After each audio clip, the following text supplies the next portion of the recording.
The last train home. It was nearly midnight when Ethan sprinted onto the last train heading to the suburbs.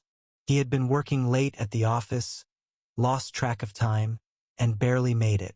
The train car was almost empty, save for a woman in a business suit near the front, her head buried in her phone, and a man wearing a hoodie seated a few rows away, staring out the window. Ethan sat down in the middle of the car and exhaled deeply, his tired body sinking into the plastic seat.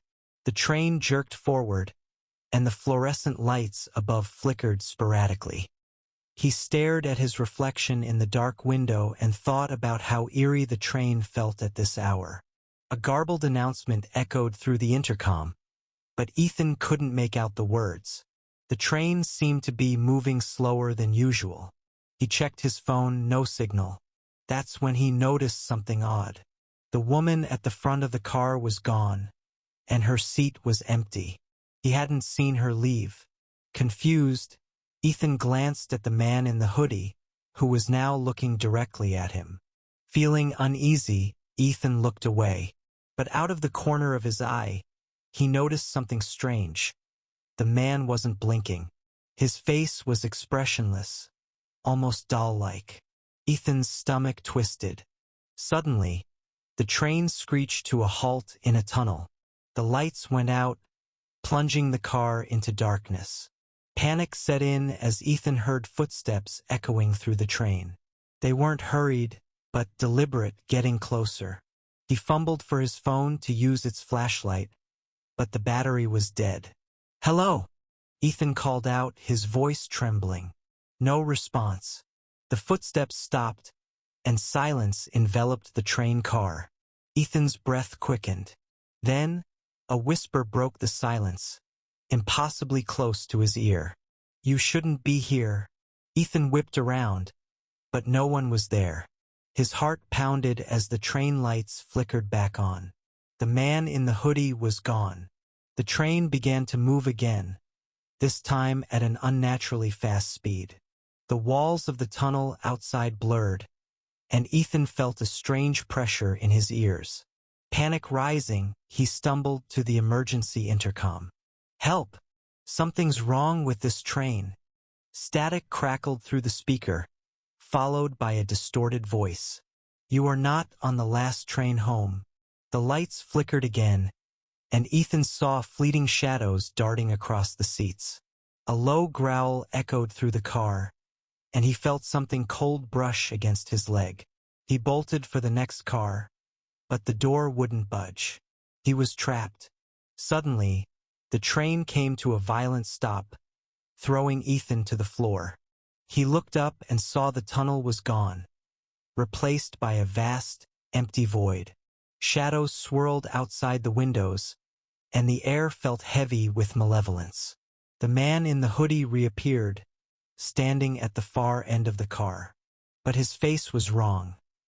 His eyes were hollow sockets, and his mouth stretched unnaturally wide, revealing rows of jagged teeth.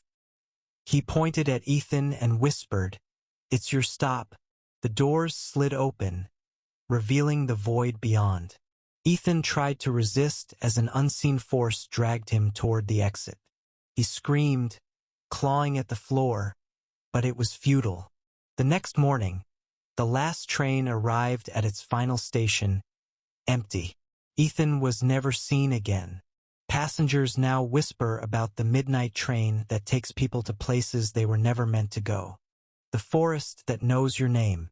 Every summer, Alex and his two childhood friends, Noah and Katie, would camp in Blackwood Forest.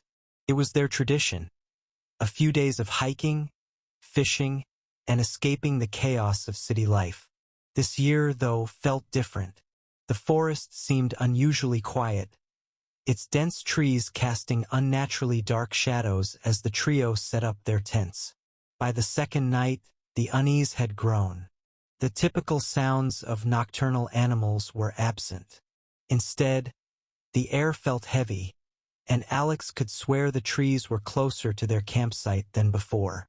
Around the fire, Katie broke the silence. "Have you noticed how this place feels off?" she asked, her voice barely above a whisper. Noah scoffed, but Alex nodded. I felt it too, Alex admitted. Like we're being watched. Noah laughed. Come on, it's just the forest. You're letting your imagination run wild. As they talked, Alex noticed something odd in the firelight. Katie's shadow on the ground wasn't moving the same way she was. He froze, watching it lift its arm when she didn't. A chill ran down his spine, but he said nothing, unsure if his eyes were playing tricks on him. Later that night, Alex woke to a faint sound, someone whispering his name. He sat up in his tent, heart pounding. Noah? Katie? He called, but the camp was eerily silent. Grabbing a flashlight, he unzipped his tent and stepped outside. The campsite was empty. Both Noah and Katie's tents were open, their belongings scattered. Guys, this isn't funny, Alex muttered, his voice trembling. The whisper came again, this time louder. Alex! The sound wasn't coming from the camp, but deeper in the forest. Against every instinct, Alex followed it.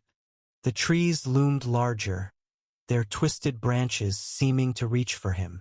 The flashlight flickered, and Alex felt the weight of the forest pressing in. He stumbled upon a clearing where Katie and Noah stood motionless, backs to him. What are you doing? Alex demanded, but they didn't respond. He approached cautiously, reaching out to touch Noah's shoulder. Noah turned, and Alex gasped. His face was blank. No eyes, no mouth, just smooth skin. Katie turned next, identical to Noah. They raised their hands, pointing deeper into the forest. Run! Their hollow voices echoed in unison. Alex bolted, the flashlight dying as he ran blindly through the darkness. The forest seemed alive, roots and branches clawing at his legs. The whispers grew louder, repeating his name over and over, as if the trees themselves were speaking.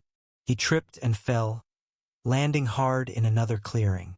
In the center stood a massive, gnarled tree. Its bark was covered in carved names, some fresh, others weathered. To his horror, he saw Katie and Noah's names glowing faintly near the base. Then he saw his own name, freshly carved and bleeding sap. The ground beneath him trembled, and the tree's roots snaked toward him. Alex scrambled to his feet, but the roots coiled around his ankles, pulling him toward the trunk. He screamed, clawing at the dirt, but the forest drowned out his cries. The next morning, a group of hikers found the abandoned campsite.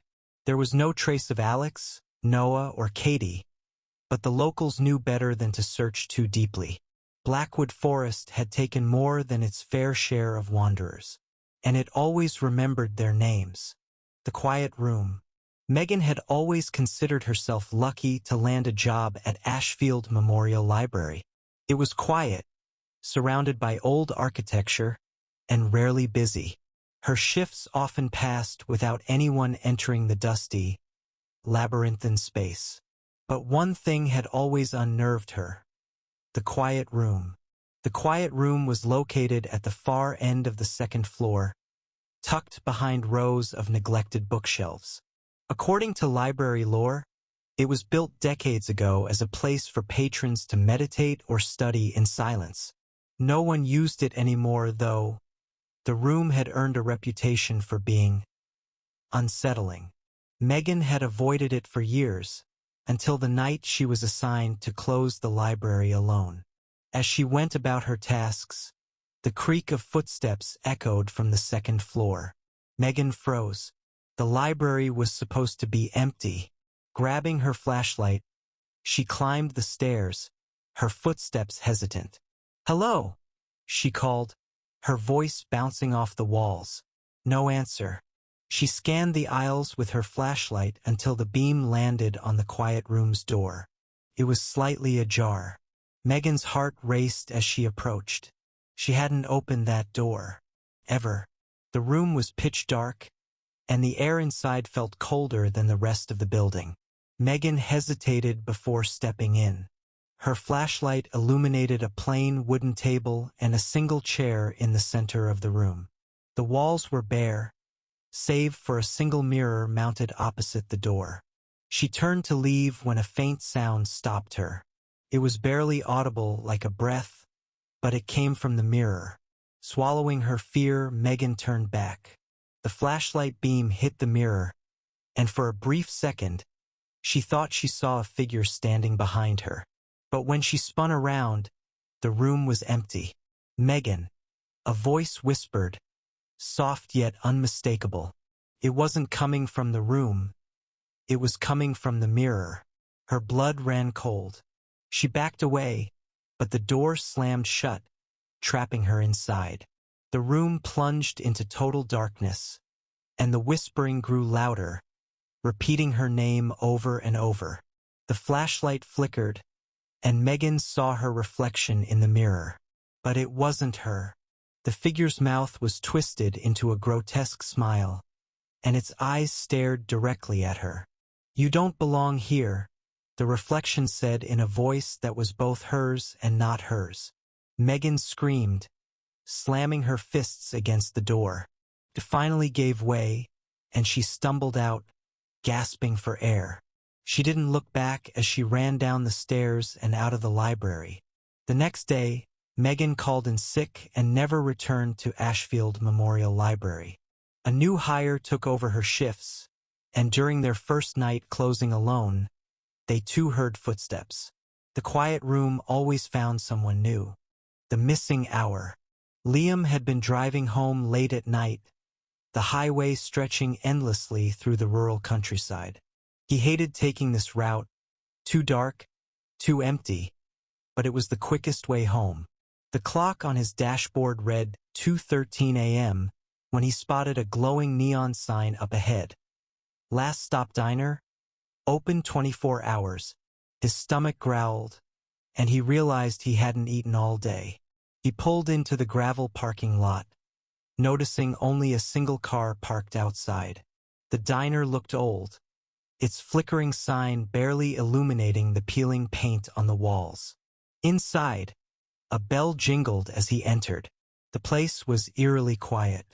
A lone waitress stood behind the counter, her back turned to him. "Take a seat anywhere," she said without turning around. Liam chose a booth by the window and glanced at the clock on the wall. It also read 2:13 a.m. He frowned but didn't think much of it. The waitress finally approached, placing a menu in front of him. Her uniform was outdated, her hair pinned in a style he'd only seen in old photographs. "What can I get you?" she asked with a smile that didn't reach her eyes. "Just coffee and a sandwich," Liam replied, uneasy. Her gaze lingered on him for a moment too long before she walked away. As he waited, Liam noticed the other patrons.